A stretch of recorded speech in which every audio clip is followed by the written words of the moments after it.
Welcome back to another reading of SCP Resurrection, New Phases Hub, dear researcher. Today we'll be reading Truth Lies by Calibold. Now without further ado, Truth Lies. Luceretia fell through layers of eternity, grasping out for anything tangible and constant. A thorn, both metaphorical and literal, pierced her heart, and pain erupted through her. Endless everything and endless nothing flew around her, indescribable and unthinkable. For a brief moment, she wondered if this was death, not an absence of experience, but the simultaneity of everything all at once, in perfect harmonic chaos. And then something, two things, no, three were constant, and she reached out. The world around her fell to a standstill as she, Raynor, and 1360 collapsed onto a flat surface. The world was quiet here. Luceretia opened her eyes and saw a hand above her. She reached out and took it, and 1360 pulled her to her feet. She drew her hand back, perhaps a bit too quickly. 1360 winced. She didn't know robots did that. She turned and saw Raynor's stretched arms, his feet firmly planted on whatever this was. She took in her surroundings, which weren't much. They stood in a black void, on a flat surface indiscernible from their surroundings.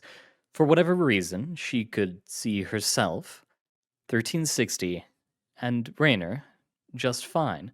For a moment, their appearances confused her for some unknown reason, before she realized that they were uniformly lit, with no shadows cast anywhere on their faces or bodies. What happened? Her head was ringing, but she felt surprisingly fine. We fell, 1360 said simply. More specifically, replied Raynor, we're at, I guess this is the eye of the storm, although that's a bit cliché. Cliché and inaccurate. This place is no calmer than the rest of the thorn. Then how are we alive? Luceretti asked. I don't know what any of that was, but I don't think we'd be alive if we stayed for any longer. In response, 1360 simply held up the stone they'd found earlier. 4867? Remarked Raynor. That weird diamond thing?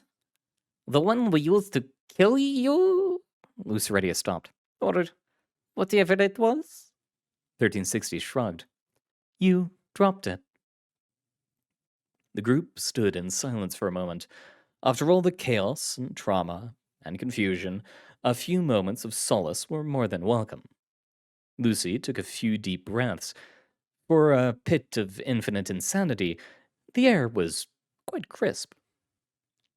She almost wanted to lie on the ground and take a nap, but she couldn't escape the uneasy feeling tearing at her. So, now what? She asked. The trail through the site had led them here. Surely there was something. Raynor stared at something behind Lucy and pointed. She turned and saw a wooden door. If it weren't for the bizarre circumstances, the door would be unremarkable. Wooden, painted white with a metal knob. The three of them looked at each other, then silently acknowledged the lack of any other option, walking through the doorway. Boom! Carlotta flinched as a massive tremor coursed through the hallway, the metal walls turning into flesh, then crystal, then back into metal. She was tempted to ask if Command had noticed it, but decided against it. What mattered was what was around her. She peered through a door window into a containment chamber. It looked like a nursery, with toys and games strewn across the floor. It was almost comforting to look at, except the children's room was missing a child? Carlotta shook her head. Now wasn't the time for anything like that. As worried as she was, she had a mission to complete. She turned away and kept walking. The journey was shockingly uneventful. The landscape constantly shifted around her, but she was never attacked or inhibited, aside from the occasional stumble when the ground suddenly changed. Perhaps the team was actually making progress, although it was more likely that the SRA in her backpack was keeping her in a bubble of stable reality. Carlotta found herself alone with her thoughts. She almost wished she was attacked, or at least that something would happen. She didn't want to think about what had happened or what failure would mean. She didn't want to remember Phoenix lying dead on the floor, or the Spectre lost in his own mind. She didn't want to wonder what had happened to the child living in the nursery. So, what can I get all of you? Lucy, Rayner, and 1360 sat on their stools, taking in the setting. The door had led them here into the Goat's Horns, the best bar outside of reality itself. That's not how it was advertised, but Lucy thought it could make a good slogan. Aside from how they'd gotten there, the bar was surprisingly normal. Waitresses brought drinks to tables, a few friends were playing darts, and a gang of bikers were arm wrestling with each other. In front of them was a bartender, who apparently took no issue with two oddly dressed soldiers in a robot walking into his bar. No, thank you, said Rayner.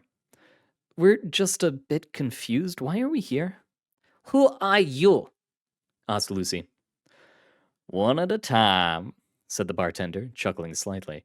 He had an impressive beard, but the top of his head was devoid of hair. His lightly stained apron covered a nice black vest, and a bow tie popped over the top like it was hitching a ride. You see that door over there? He pointed to the door they'd walked through. Yes. Well, you walked through that door, and that's why you're here. He laughed heartily and contagiously at his own joke, and Lucy had to make effort to keep herself from smirking. As for who I am, the name's Truth. He stuck out his hand. Wait, said Rayner. Are you the Thorn? Am I the... No, I'm not the Thorn. I just told you, my name is Truth. The Thorn... He stroked his chin. Well, it's how we're all here, I suppose. But it's its own thing, a force of nature or whatever, and nature saw fit to make me. He chuckled. So you're aware of the nature of the thorn, said 1360. Truth pondered this. Well, that would depend on what I am. After all, Lucy, you sure you don't want a drink? I didn't tell you my name. The bartender rolled his eyes. Well, gee, who would have thought there was something strange going on? Guess you found me out. Looking at their blank expressions, he laughed again. This time, Lucy didn't feel like laughing with him. Truth sat on the bar. Lucy, Rayner, SCP-1360, he sighed. The only members of Alpha 9 left fighting. The Spectre has given up hope, and Phoenix, that poor bird. Lucy felt something bubble in her chest, a shocking mixture of anger, sorrow, and confusion. Phoenix? What happened to him? Where is he? Truth smiled. But belay that. Come on, have a drink, all of you. Even the robot. You've made it this far, you deserve it. No, said Rayner. We are here to stop the thorn, 1360 remarked. It is breaking apart our reality. The bar fell silent. Lucy turned and saw the patrons had ceased moving, like time had frozen. She turned back to the Truth, whose cheery expression had been replaced by one of brooding. After a moment, he cracked a slight smile, though his eyes still retained the hard emotion. Do you know what I am? asked Truth. I don't care, said Lucy. If you're not going to help us, then we're going to leave. The team stood up and walked towards the door, but suddenly the scene changed around them. Instead of a cluttered bar, they stood in a long hallway, like a hotel. Do you know the power here? How it works? What it is, who I am? Drew's voice echoed down the hall, and the scene shifted into a dark forest. A loud panting was behind them, approaching fast, and all three of them simultaneously broke out into a run. You think this, all of this, is something you need to fight? The forest changed into a meadow, then an empty city, then a cluttered warehouse. Still, the team kept running. Lucy looked over her shoulder but couldn't see anything. The thorn is power, and you're controlling that power. Everything collapsed around them, and they fell for an entire minute until they found themselves standing upright, with nothing around them, facing the bartender. The thorn is a mesh of all realities, said Truth. Not just physical ones, but spiritual ones. He grinned. Have you figured out who I am yet? You're... Rainer coughed. You're us. Truth clapped, and his face shifted until he took on Rainer's appearance. Bravo! You made me. He laughed and laughed, his face becoming wider until it filled up the entire world. Then it all shrank into a mote of dust and expanded again, and all of them collapsed into the ruins of the site. The name says it all. Your minds have overlapped with our reality, and you were able to mesh with the truth.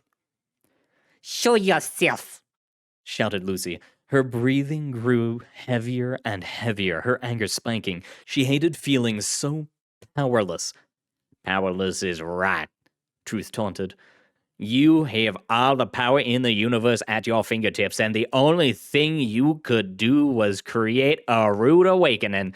Even without the thorn, your ability, Dread of the Queen, had endless possibilities. Lucy wanted to scream. She hadn't heard the term Dread of the Queen in years, and she loathed the baggage and darkness behind it. Lucy's mind left her body, though she could still vaguely feel the presence of Rainer in 1360 around her. She saw a vision of light in a room full of people, frantically dashing around. The vision shifted, and she saw Carlotta descending a staircase into the lower levels. Lucy choked back a sob. She desperately wanted to yell to Carlotta, to tell her to run away. She'll be here very soon, continued Truth. You can't save her. You are nothing. You don't know how to wield power. Lucy fell, and when she looked up, she saw a broken cage and a limp mass of feathers. Maybe if you'd been better, you could have saved him. Stop, said Rainer. Lucy, it's trying to get in your head. You made this. You can... She made this? Truth laughed. I am a composite of all of you. The walls of the site rose until they were made whole, and a modest house formed around them.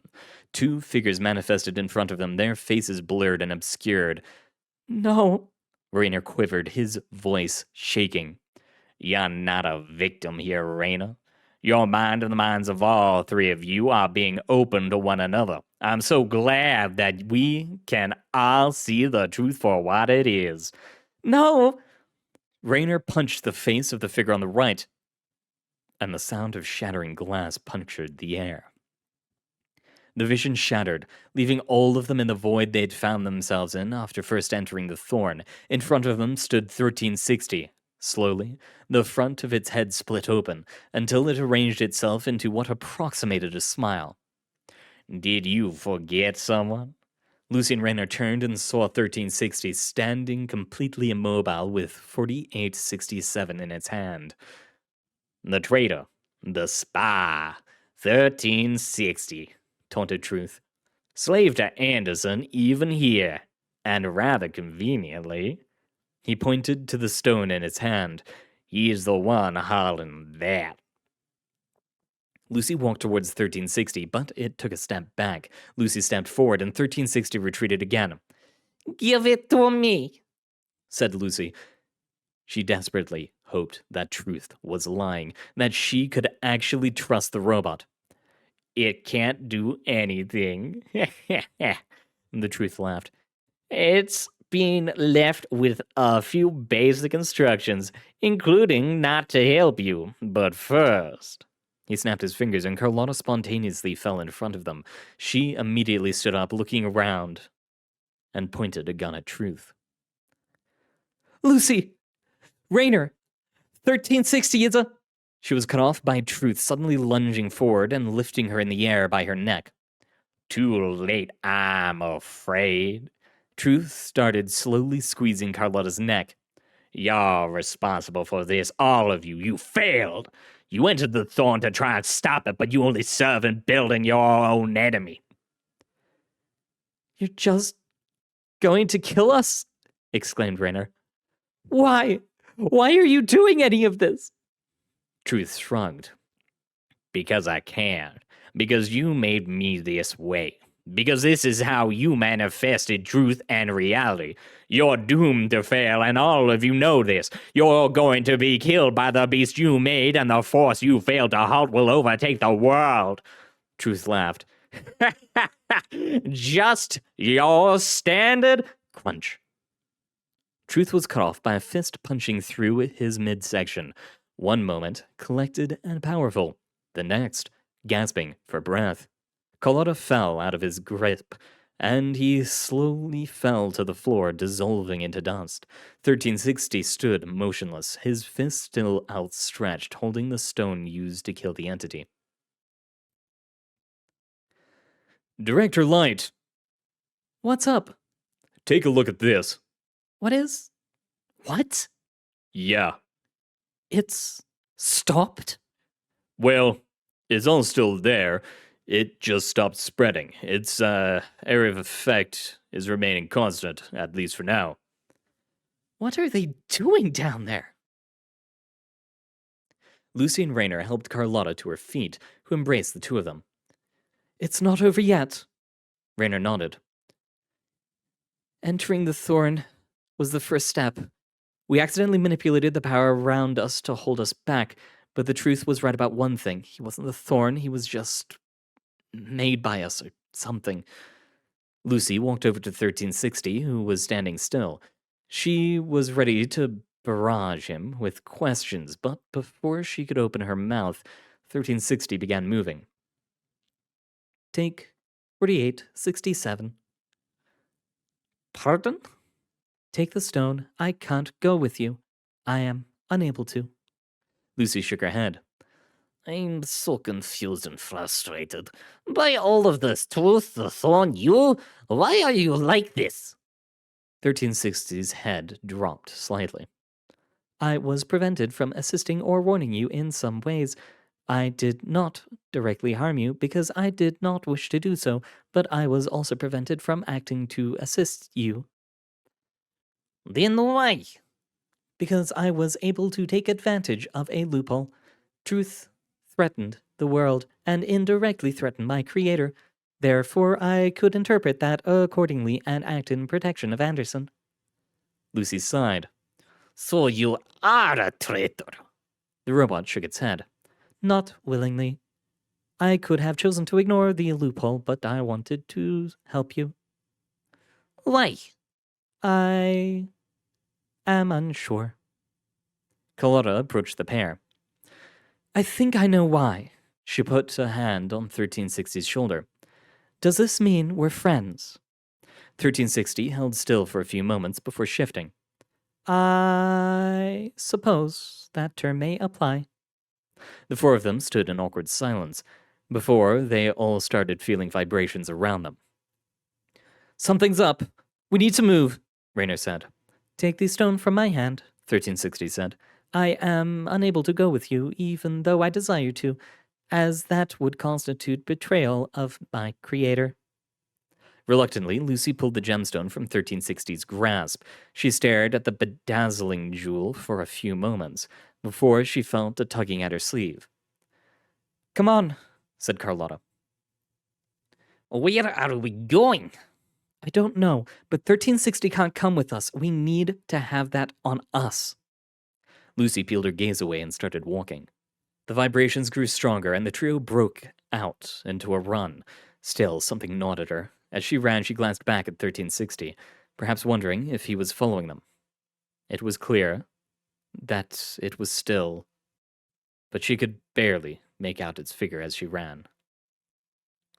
And she could have sworn he was waving goodbye. And there we have it.